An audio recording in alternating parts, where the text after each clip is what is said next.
of their own personal indiscrepancies. See, a lot of women have a lot of things going on within themselves, but then they blame it on the man. That's something else that I want to address. So I'm going to take this call. Thank you for calling into the Cheatologist. Yo, what up, man? Yo, how you doing? Good. You have a question? Yeah, I'm just wondering where you get your threads, man. Those just a fly. I'm just wondering where your threads, man. Those are nice. I'm sorry? I like buying your threads, man. They're nice. Oh, okay. Thank you. All right. Thank you very much. You have any other question? Oh, yeah. I mean, how can a lady cheat on you? How can a lady cheat on you with them nice clothes, though? Okay. Hey, thank you for calling in. We got some more other calls on the line, so we want some serious calls coming through, all right? I'm serious. I appreciate that, though. All right, baby. All right. Okay, tonight let's develop an accurate understanding of what women are looking for. What women are looking for in their relationships and what women are looking for in their marriage.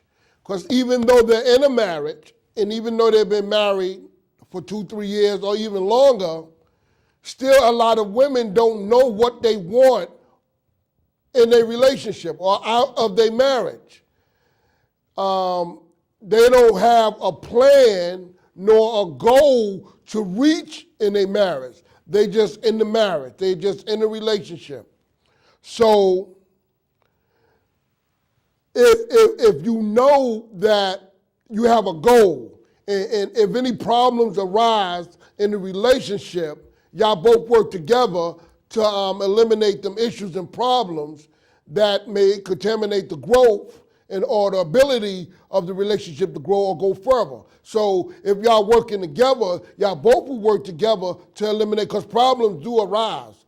Even in a marriage that some may consider to be perfect or a good marriage, problems still arise.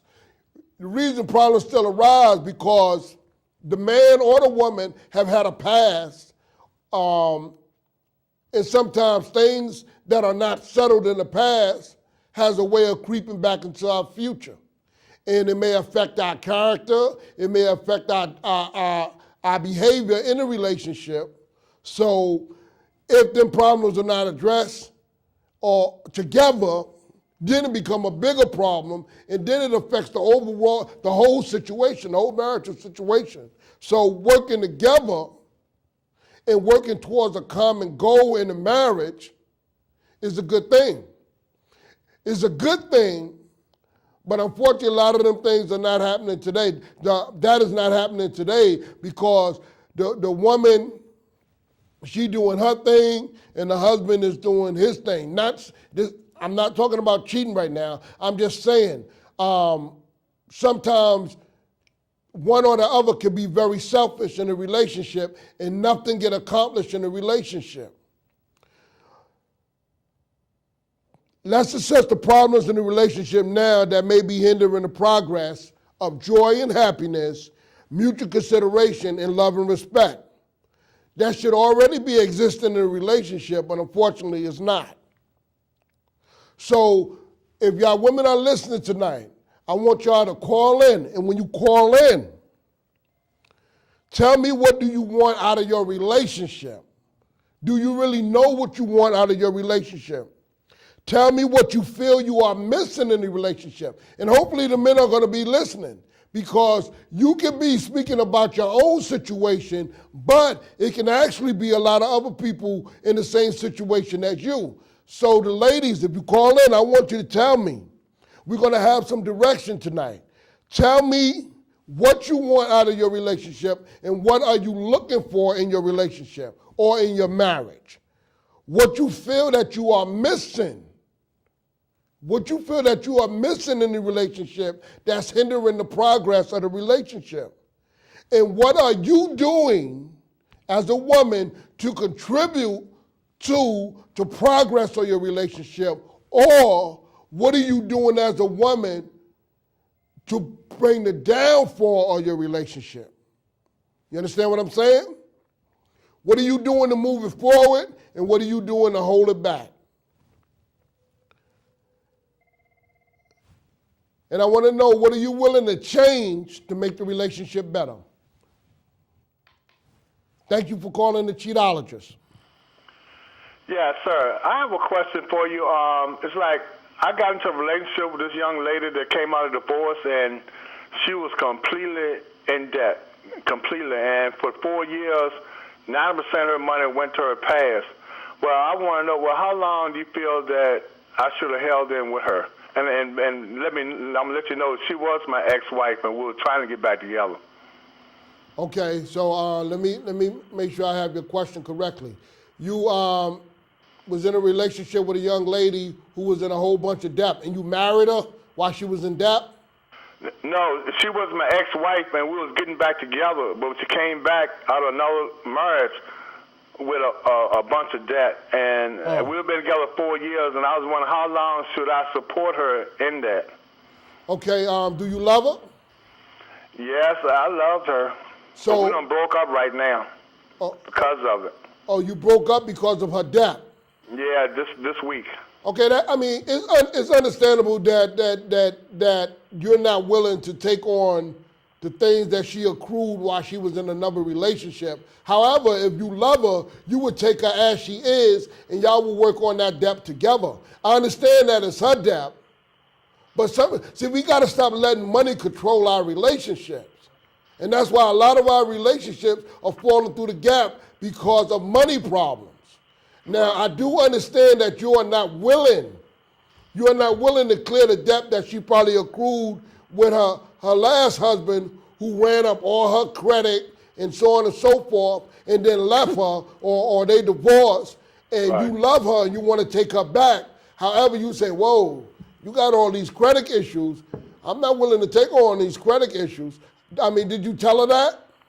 Well, I felt within the 4 years, I felt I had been fair on trying to help her, but she didn't accomplish anything. So in the 4 years you try to help her clear her credit, she probably wasn't putting the money on. She wasn't really trying to clear her credit. She was probably trying to do some other things. Right. Okay, so yeah, you deserve to be happy too. And if something like that is just going to pull you into misery and pull you into more debt, then that may be a situation that you may not want to be in. Right. So, and it's unfortunate that we got to sometimes make decisions like that. But if you was able to help her, because sometimes women want us to come into relationships and prove to them that we love them. And our way, and according to them, our way of proving that we love them is to help them with their bills. But those are not bills that we accrue. Those are their bills. Right. Now if we have the money to help them, that's another thing. And I commend you for stepping in and trying to help her. But it's also unfair because sometimes we come in situations, help a woman financially, she get on her feet, and boom, she out of there. She on to the next. Men do the same thing, though. Men, get on they down, women help them, bring them up, they get on their feet, then they go cheat. So it goes both ways. But in addressing your concern, I think that it was unfair to stay in a relationship that you're not happy in, because the financial burden is really going to stress you out. Sometimes to the point that it's going to lead you to want to be with somebody else, and then that's when the cheating come in. Right. Okay, thank you so much. All right, thank you for tuning in.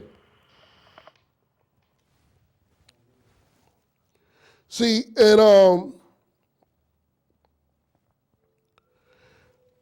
women, I think people come in with, people step into relationships with ulterior motives. Sometimes, let me answer this call. Thank you for tuning in to the Cheatologist. Yes, brother. Yeah, I really respect you, for the work that, you are doing. And I had a past experience one time, with my first wife, years ago, and she had a lot of psychological, problems, like on medication and, different things of that nature. So I believe before a male and female enter a relationship, they should really sit down or get some counseling and really express themselves, their problems, the things that they went through in life. I think it's very important, because it's way beyond just the physical attraction. It goes deeper than that. That's right. That's right. Mm-hmm. And I'm glad you said that because, and I'm hoping people listening to what you're saying, because, see, the thing is people rush, everything is so rush right now. It's called microwave love.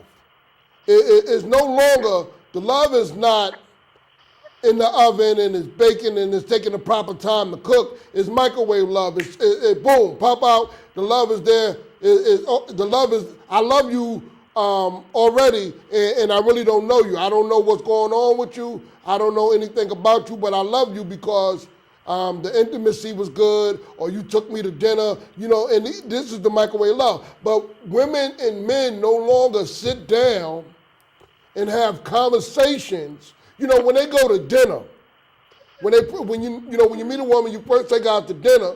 That's when you want to find out about that woman. Yeah. That's when you want to find out if right. I want to be, because you would know, if you're having a conversation with a woman, you would know that first night if that's a situation that you want to be in. That's right. Because a woman knows. A woman knows when she talking to you, having a conversation with you, if she wants you to have sex, or she want to use you for something that you have, or she want to be in a long-term relationship. She know that after the first conversation. It don't take 6 months. It don't take 3 months. And the sad thing with us as men, we sometimes just base everything on the physical.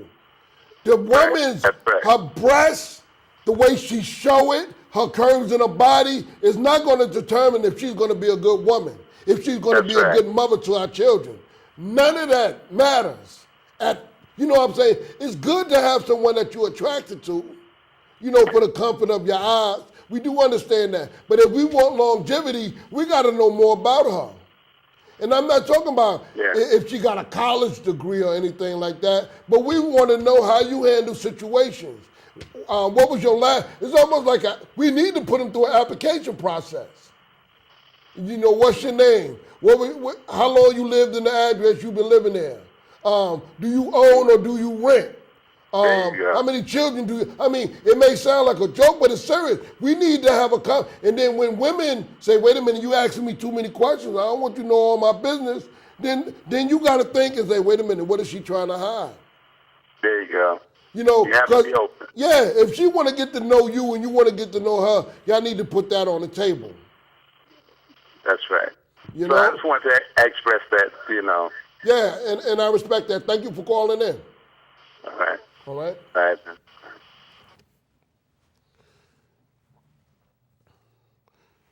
Men, I want y'all to listen closely to this. I'm going to explain the stages, the psychological stages that a woman go through.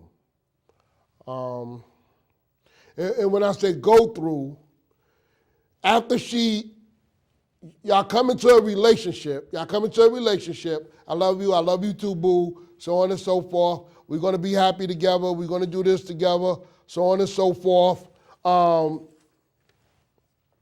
Then something started to happen, maybe after 6 months, maybe after a year. Y'all may have moved in together, y'all may have married. Y'all got cars, y'all got a bank account, y'all may have a dog, big white house, y'all may have all that. But the woman feels like something is missing.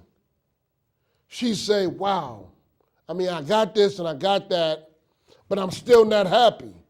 There's something that's missing in my life. So when the husband want to sit down and talk to her, baby, what's wrong? I don't know. There's something that's going on within me and I need to find myself. I need time to find myself. All right, baby, I'm going to leave out the room and I'm going to the other room, or I'm going to go to the store, or you want anything from the store, or so on and so forth. And she said, no, you're not understanding. I need to be alone. I may need you to move out the house, or I'm going to move out the house,